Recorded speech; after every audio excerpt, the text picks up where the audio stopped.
Hey everyone, it's Emily. Welcome back on my channel. Today's video is going to be my June wrap-up. I'm going to be talking about all the books that I have read this month. By the way, there is some construction going on outside, but it's like the least loud it has been all week. I haven't been able to film because of them. So if you hear like banging or beeping like this anyway, I hope it doesn't, I hope my microphone doesn't pick it up because it's been really annoying. But I just really wanted to do this video. This month I've read 12 books, which is really good. I feel like the average book was like almost 400 pages too, so very good month.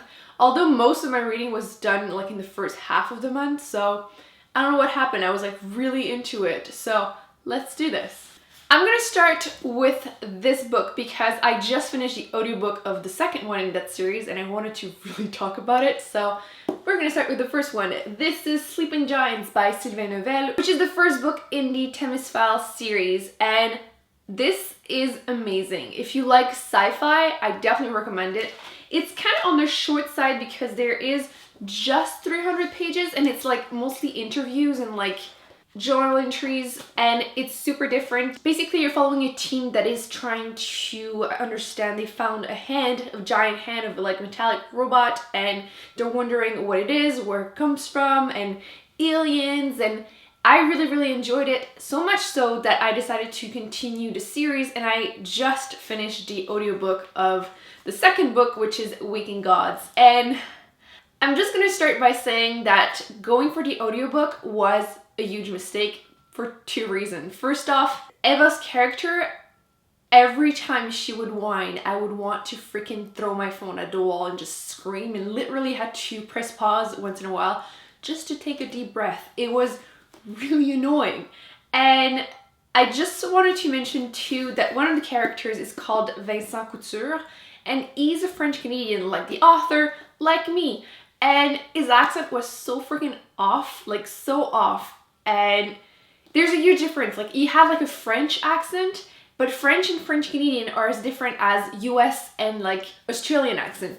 Completely different. So every time he would like say some words, or just his voice in general was so annoying to me because of it, especially because the author is French Canadian. So once in a while he would like swear, for example, and it would just drive me mental because of it. So for example, he would say, "Oh, calvaire." No French Canadian is gonna say it that way. Calvaire, oh calvaire, and like calvaire. Like, there's a freaking difference. Anyway, so yeah, I totally ruined my experience. So I just wanted to throw out there that if you are going to continue the series, don't go for the audiobook. Like, Eva, I'm pretty sure would like annoy anyone. But with that said, I did like the book. I like where it's going. It's definitely as good as the first one, but I feel like I can't be objective because of the voices. So yeah, I feel like audiobook can definitely be like hit or miss, and that one was definitely a miss.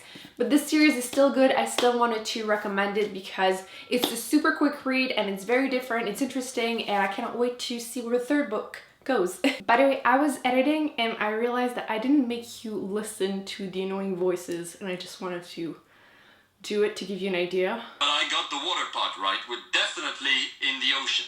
I can't see anything. You're a little freaked out, aren't you? Can you get us out of here? Sure. Like, it sounds like a bad porn or something. I just could not stand it. And that is so not a French Canadian accent. Like, I have a French Canadian accent. That is not French Canadian. I've been continuing my reread of Harry Potter, and I finished the fifth book, which is Harry Potter and the Order of the Phoenix. And I'm always getting questions about these covers. Those are the Canadian and UK edition. And they are sold on Book Outlet, by the way, if you want them and you are not in Canada or the UK. So definitely recommend them. They're really pretty. Actually, the back, there's Snape. I hadn't reread them in a couple years, and I've never read them in English, so this was a lot of fun. And for some reason, back in the day, this was probably my least favorite book because of how Harry is just struggling and being very negative. Every time it would just annoy me. And I have to say that I don't think it's my least favorite anymore. I really, like, I had forgotten that in this book so many of the things happen. I just love to hate Umbridge, and I loved the Dumbledore armies meeting, and like there's so many great things that happen. So I really enjoyed myself, and I literally had to force myself not to continue because I wanted to read the sixth book because it's my favorite one, or it used to be. We will see if it is still, but yeah, Loved it. By the way, I didn't say it. This one I gave it 4.5 stars. The second one I gave it 4 because of the voices. Obviously, this is 5 stars. Then I read The Curious Case of Benjamin Button by F. Scott Fitzgerald. I didn't know this was a short story book because this is really short, like 50 pages. And I didn't know it was a book, so I decided to read it and then watch the movie afterwards. And I have to say, they reverse the concept. In the book, he is born already an old man, physically too. Anyway, it was kind of funny and I enjoyed it.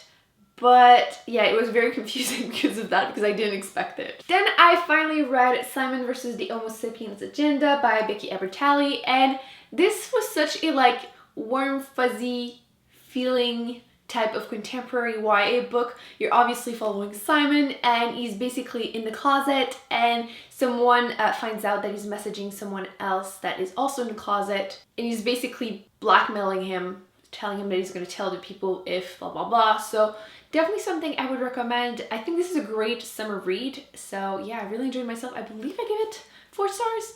Definitely recommend this one. It kind of gave me vibes of Aristotle and Dante Discover the Secret of the Universe. Kinda. If you liked one, you will like the other one. I read that one later, but I might as well because another one that is really similar is this one. It's We Are the Ants by Sean David Hutchinson. And I have to say, between the three, Simon, Aristotle and Dante, and this one, this is my favorite one. I feel like this one had much darker subjects, but at the same time, it was so well done. This one I gave 4.5 stars, and the only thing is that it was sold to me as being a sci-fi, but definitely a contemporary read. You're also following a main character who is homosexual, and his ex-boyfriend killed himself almost a year ago, and he's going through so much shit.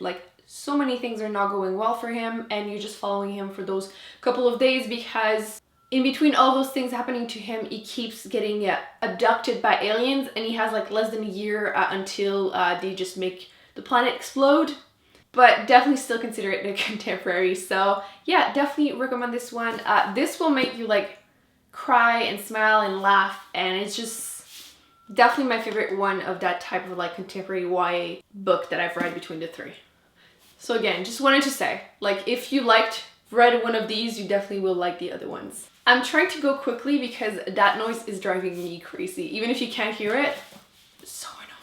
The next book is something that I didn't think I would enjoy, at all. And you voted for this book because now every month in my TBR, I make you vote / choose one book you want me to read that month. And you chose this one, which was A Court of Mist and Fury by Sarah J. Maas. And I did not enjoy the first book in that series because I found it very full of romance and cringy sex scenes, and I just really didn't like the romance, that couple. I was like, what the hell is this? I don't understand why people love it. It just wasn't for me. And this one, the first 3-4 chapters were still just as cringy, but afterwards there's still some cringy sex scenes, but the book got actually really good. I was so surprised. I definitely recommend it if you have read the first one. Even if you didn't love it, I would give this one a shot because this was actually a really great fantasy book. If this was a standalone, except for the fact that they do mention a few things from the first book, but if this was a standalone, this would probably be maybe 5 stars, although there's a few cringy sex scenes, but it would probably be almost a 5 stars. I give it 4.5. The ending was also a little too convenient, but I definitely recommend it. I enjoyed this. I read it so freaking quickly. This has 600 plus pages, and I read this in 3 days. This was good. Really good. And I did not expect to say that. I didn't even want to read it, but I loved it. I also read Red Queen by Victoria Aveyard, and this was sold to me as being another dystopian YA book, and I have to say this was much better than I expected because I thought, oh, it's just another Hunger Games, another this election, another book, like this. There's 2 groups of people, the red blood and the silver blood, and the people that have silver blood actually have superpower, but the magic system was really interesting. I really enjoyed it, and then there's a lot more to it than that. I do still have to say that some romance in there was a little bit but I enjoyed it enough that I'm definitely planning on continuing the series, and it was not just another, okay, yeah, it kind of was still another YA book, but if you like a good dystopian, definitely recommend this one. It was much better than I expected. I believe I gave it 4 stars. I feel like the first half of the month, I kept giving books like 3 stars and being like, man, they were okay, but this month, I gave so many like 4+ stars, which for me is like amazing, so I had a great month. But with that said, the next book, I read We Were Liars by Lockhart. This I expected to be a fun little thriller, like summer read, which it was. It's also very short. There's like 200 pages. It just didn't end up being for me. I loved that it was like a family going back every summer to their island, and that they had like mansions on it and everything. But I like that like feeling of like family going back every summer, because that's something I did. Not the mansion and the private island, but like just spending time every summer with family, like camping. It's definitely going to be something that you either love or hate. The writing was what just made it kind of very meh for me. And since it was a thriller, the ending was kind of disappointing to me, slash you could kind of see it coming, slash I feel like there was some like clues that were there just to like make you not see it coming, but didn't really work. Yeah, I give it like 2.5.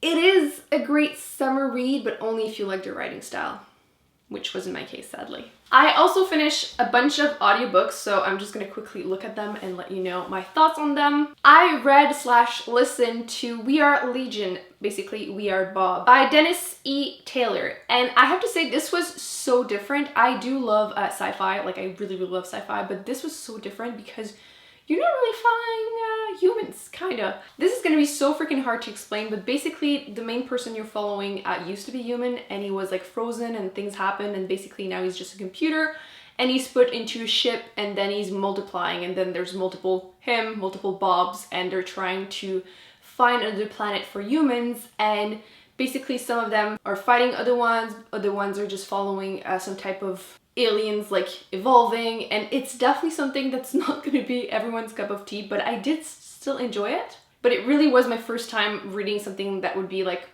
I guess, hard sci-fi.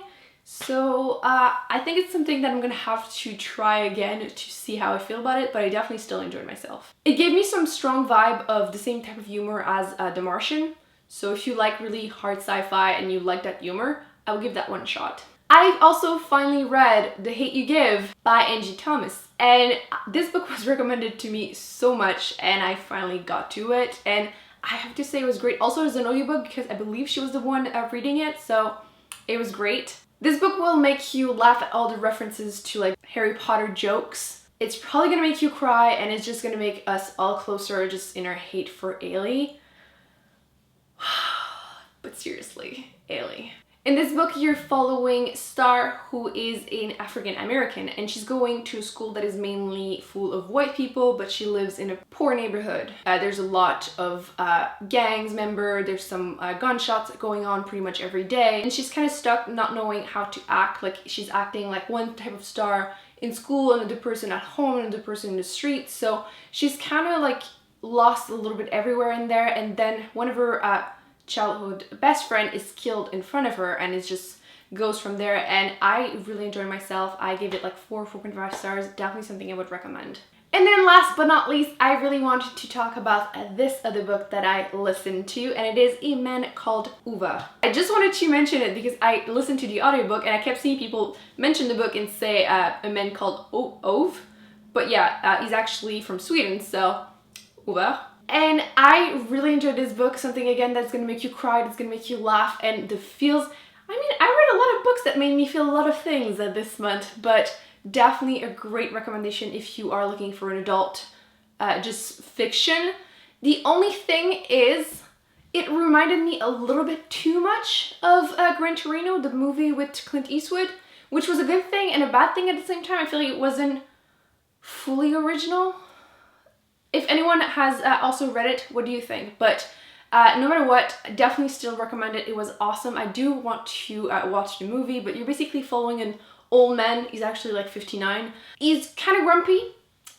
He doesn't like his neighbors. He has a lot of issues with everyone, and there's some new neighbors that are immigrants that move in, and he's just like really grumpy is the best way of saying it. And you just end up learning about him, about the neighbors, and usually these type of contemporaries are really not my cup of tea, but this one was really great. I know a lot of people will love this book, so definitely recommend it, and the audiobook was really great too. So we made it. I hope you enjoyed this really quick video, but seriously, that like construction noise is driving me cuckoo. So that's it, guys. Those are the 11 books that I have read this month. I hope you had an amazing reading month too. Let me know in the comments if you have read any of these books, what you thought about them. Let me know what you have read this month and how you felt about it. And don't forget to give this video a big thumbs up and to subscribe and not miss any future ones. And I will see you in my next video.